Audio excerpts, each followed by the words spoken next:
This is the 9 meters diameter cutting head with 58 roller cutters of a tunnel boring machine, or TBM for short. This animated sequence shows how the so-called gripper functions. The automated gripper presses against the rock at the sides. The rotating cutting head is pressed against the tunnel face with a force of 26 tons. And under that pressure, each roller cutter chips the solid rock away. The broken rock falls onto a bucket wheel and is then transferred onto a conveyor belt behind the cutting head. While boring goes on, securing work is carried out under the protective roof immediately behind the cutting head. Here, for example, 2 anchor drills with independently maneuverable drilling carriages are being used. They are drilling holes into a rock for anchors which can be up to 4 meters long.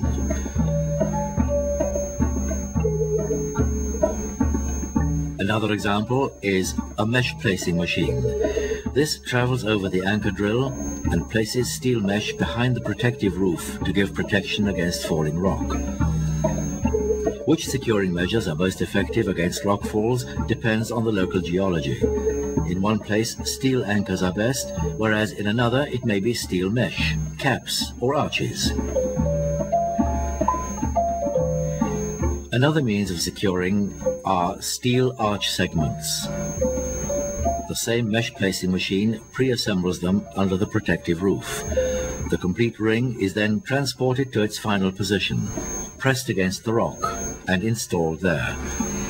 It would now also be possible to secure with concrete, but we'll come back to that later. When the TBM is working in hard rock, it uses a so-called gripper to press against the rock on both sides. Each stroke of the gripper takes the drive forward another 2 meters. The backup train moves forward with the boring machine.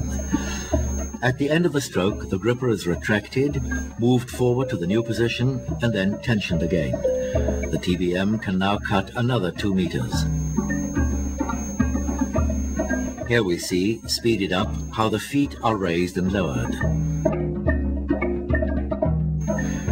When the second and fourth foot are raised, the backup train moves forward. When the first and third foot are raised, the cutting head drives forward. Here we see the view from above. The hydraulic mechanism releases the gripper for it to move forward.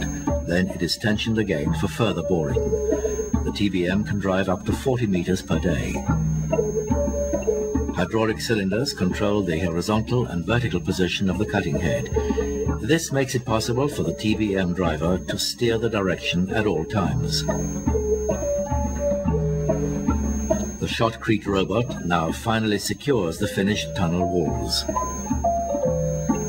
From the boring head to here is a distance of 60 meters. The backup train consists of all the installations and materials needed to supply the boring machine and remove the excavated rock. It is like a moving factory, 410 meters long, which is about as long as 4 football pitches joined end to end.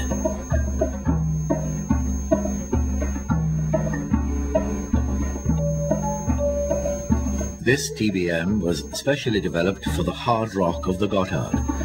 50 of the 57 kilometers of both tunnels will be excavated with tunnel boring machines.